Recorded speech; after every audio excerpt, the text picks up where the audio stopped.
What's up everybody, AnimeX here, and in this video, I'll be adding yet another part into the What If Naruto had the Zanpakuto from the anime known as Bleach. This is due to you guys kind of bodying the like goal that I set for you guys at the time, and since I didn't know how you guys would respond, hey, you did pretty well. So, if you guys want a part 3 to the series, make sure to hit 2,000 likes and I'll continue the series. Anyways, as usual, I'll be recapping the last part of the What If, then jumping to the new material. So, without further ado, let's get started.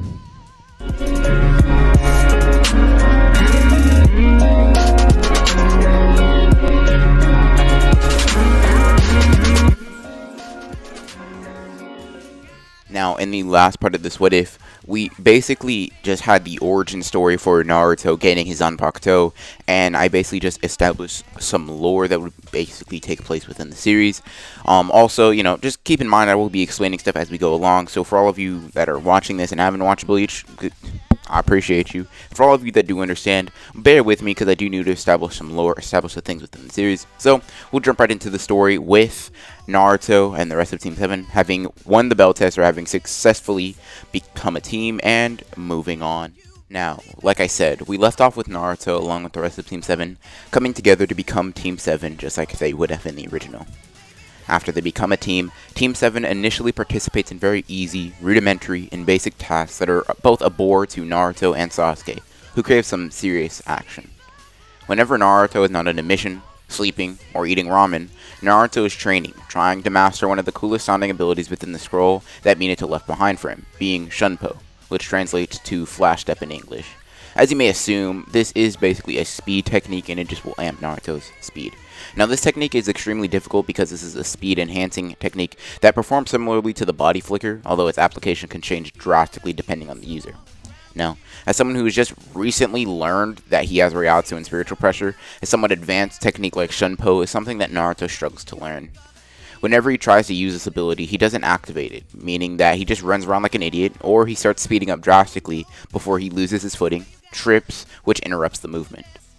Naruto, after a week of non-stop trying to master Shunpo, becomes frustrated and starts trying to master his Kenjutsu and Kendo techniques, which, are sword techniques. Naruto diligently trains on the way of the sword and how he can improve his skill, rather than just improve basic stats like speed, strength, or his Ryatsu. During this time, Naruto also realizes that one of his best ways to actually improve his abilities is through adversity, which, unfortunately, he isn't facing on any missions where the end goal is to retrieve cats from trees. This means that on the next mission that Naruto performs, he decides to complain to Hiruzen about the easiness of the missions, saying that he, along with maybe Sasuke, deserving harder missions. As a result of this, Hiruzen decides to give them a mission that's just above a D rank mission, meaning that they get a C rank, and something that they've never been given before, and it leads them to getting the mission to escort Tazuna back to the Land of Waves. Now, when Tazuna is brought into the room, he looks at the team that is supposed to escort him back, and starts chuckling when he sees Naruto, who is currently still in his shahakusho, and has his sword brandished. "What's with the dress, kid? You look like a fool." Tazuna asks this, which makes Sasuke and Sakura chuckle ever so slightly as Naruto's head vein starts to pop out. "I doubt someone wearing a dress that inhibiting could protect me now, could they?" Naruto bites his tongue initially, then decides to say something. "First off, it's not a dress, and second, if you think I lack the abilities, then we can test them." Naruto then disappears from Tazuna's vision and reappears behind him. "Come on guys, let's go." Naruto then sheathes his sword, sealing off his spiritual pressure as well, and basically he and his team get ready to embark on the journey. Tazuna is stunned by this, but he just thinks that maybe he's been drinking too much. He may be off the goop a little bit. Now, while the team is walking, Naruto is reading the scroll deep in thought. As Naruto reads, he's gaining instruction on how to perform the Shunpo technique that he has so much trouble on. As he reads deeply into the scroll, Naruto fails to feel the presence of two Chunin that attack Kakashi, seemingly killing him on the spot. Now, as Naruto sees this action and he sees the Chunin rush towards him, he's able to just barely unsheath his sword, giving him a burst of energy as he throws his sword to the ground, then punches one of the Chunin in the stomach hard enough to drop him to the ground. The other Chunin rushes towards Sasuke, and Sasuke handles the other one, pinning it with a shuriken before proceeding to body him with pure taijutsu abilities. After seeing this, Kakashi reveals himself, displaying that he uses substitution jutsu in order to trick the Chunin.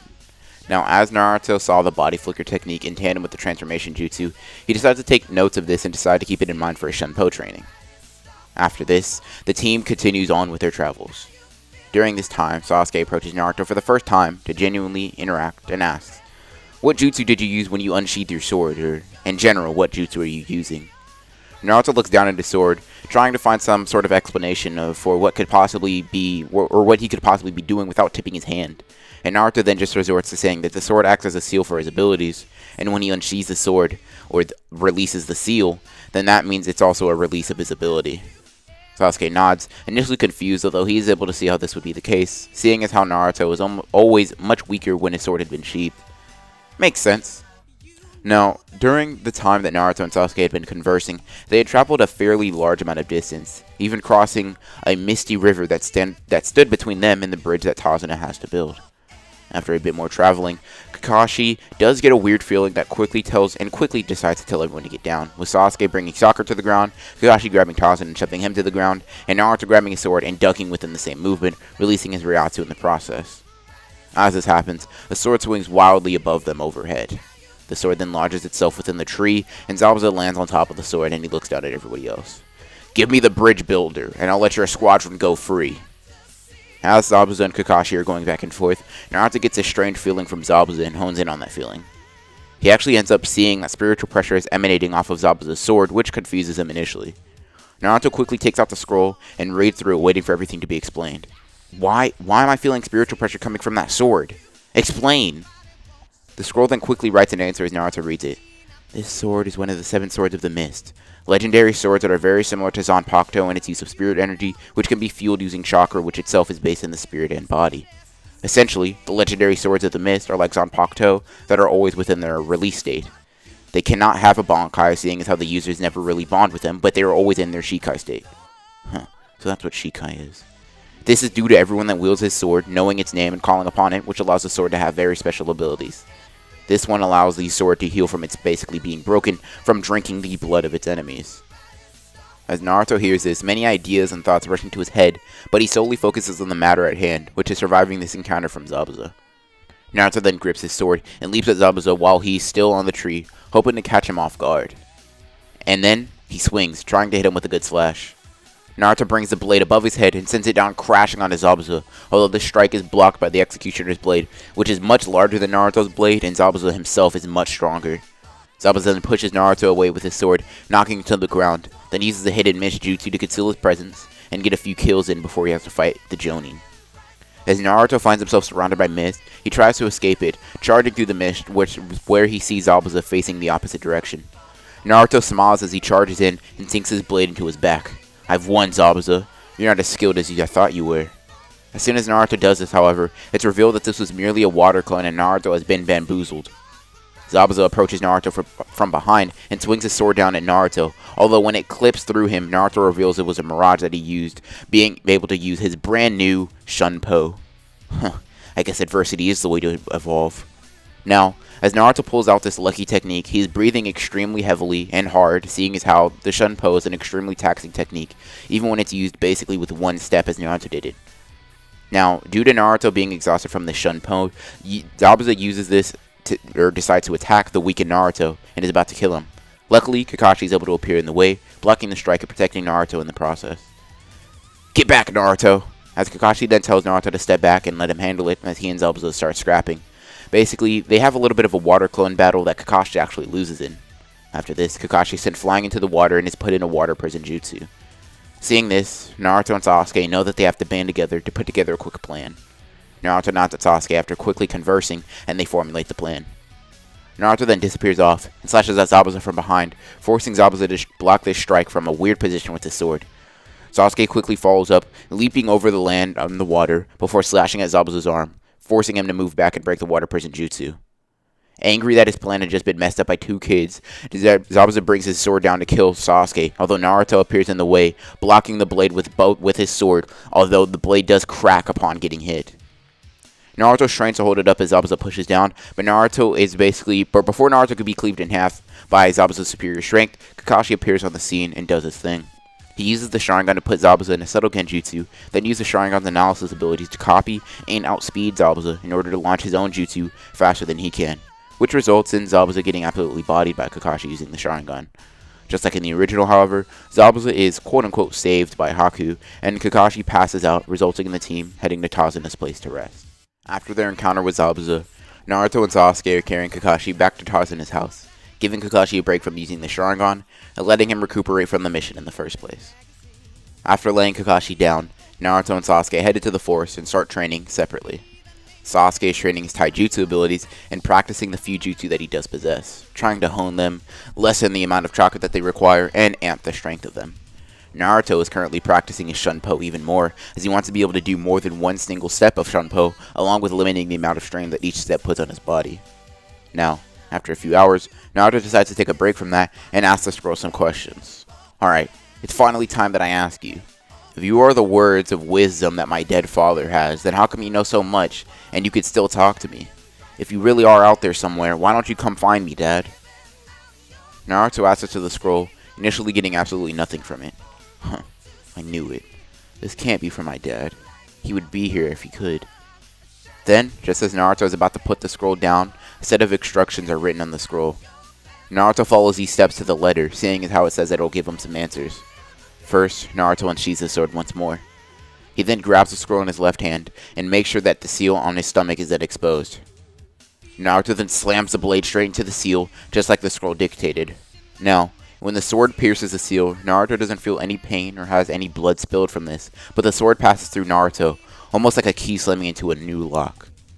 Naruto then twists the blade 90 degrees just as the scroll demanded, and releases an enormous burst of spiritual energy. After this, Naruto looks around, and the scroll that he had was completely erased from nothing, making Naruto think that he did something wrong. No! Did I lose my only hope of getting closer to my dad? Naruto then slams his fist into the ground in frustration until he feels someone touch his shoulder.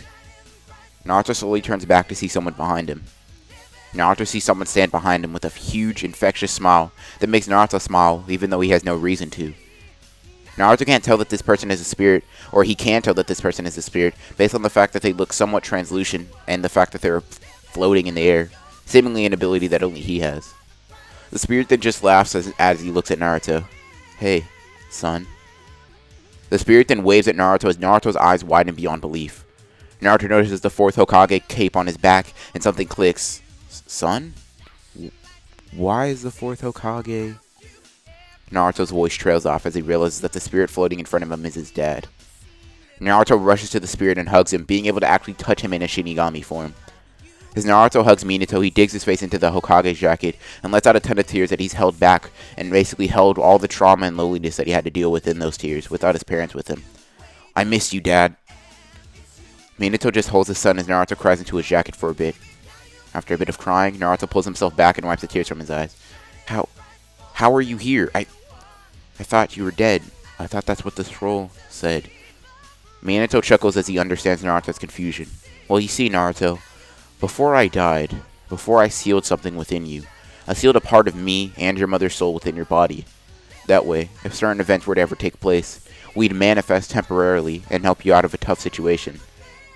Naruto looks up at Minato with his eyes full of concern. Temporary? You mean you can't stay? Minato smiles. I thought it would only be temporary, or at least a temporary occurrence, because only a fraction of our spirits are with you, Naruto. Most of my spirit has been sealed within the god of death. But Naruto, there seems to be something that can keep me tied to you. That seems to be your spiritual pressure, or your Ryatsu. Because of the massive amount that you possess, you seem to be able to produce enough to sustain me indefinitely. Meaning that I get to stay. There is more that I have to explain, like how I know so much, but for the time being, I don't have time. You must get stronger, and quickly, Naruto. Naruto looks puzzled when he is asked this, or when he's told this by Minato. Dad, I know I need to get strong, but why is there a rush? Minato's expression then turns serious. It's only a hunch, but I think that Zabuza, the one you were fighting, is still alive. We also need to make sure that we fix that crack in your sword. We need to strengthen your Ryatsu, therefore strengthening your Zanpakuto. Naruto is surprised by all this, as he literally saw him die right before his eyes, and he didn't know that he'd be able to fix his cracked sword without someone like a blacksmith, but Minato starts to explain why. In order for the cracked sword, that's simple enough. You just need to focus on your Ryatsu on the sword, and it should mend itself, seeing as how it's tied directly to your soul. Also, usually, when someone is in close proximity to me, or when they die, I'll be able to sense their spirit leave their body. In fact, at this level, you should be able to do it as well. The only problem is, I didn't sense that happen for Zabuza, so I think he may be alive yet. Naruto nods, trusting his dad's senses and smiles. Alright, Dad, what can I do to get stronger? Minato then tells Naruto that the fastest way to get exponentially stronger is to earn or learn his Zanpakuto's name, earning its trust. Minato then explains that Zanpakutos have souls, and as a result they have names. These calling upon these names or learning these names and forming connections with the Zanpakuto allows you to add its strength to your own, along with usually gaining a unique ability. Naruto finds this extremely cool, and with Minato's help, he starts directing him with the training and how he can connect with his Zanpakuto. After a bit of setup, Naruto is able to lay his Zanpakuto in his lap and enter the world of his sword. When he enters the world of his sword, he finds himself in a pitch-black area. No light, only darkness. He looks around, searching for any light source. He then senses a presence and is slammed by it, which sends him flying to the ground. Naruto then gets up and yells into the darkness, "Who are you?" Naruto is then swatted again, making him fall to the ground. He hears a voice that rumbles at him from afar. "Once you prove your worth, I'll tell you my name." His Zanpakuto then throws another attack in the Shroud of Darkness that hits Naruto. When this entity launches another attack, Naruto is able to sense its intent and dodge it, passing the test that the Zanpakuto had set forth for Naruto. Alright, you seem to have a basic level of abilities. You may now hear my name. It then reveals its form and says its name to Naruto. After this, Naruto leaves his Zanpakuto realm and comes back to the world of the living and nods to Minato. Try to release your Zanpakuto, Naruto. Naruto then smiles as he holds the sword in front of him and charges his Ryatsu. The words for the release of the Zanpakuto flow in his head as he utters a release phrase. Sync with me, Kurama. Naruto then explodes with a massive amount of aura that lays waste to everything and everyone around him except Minato. When the smoke clears, we see Naruto enveloped in a sparking aura. Naruto holds his new blade.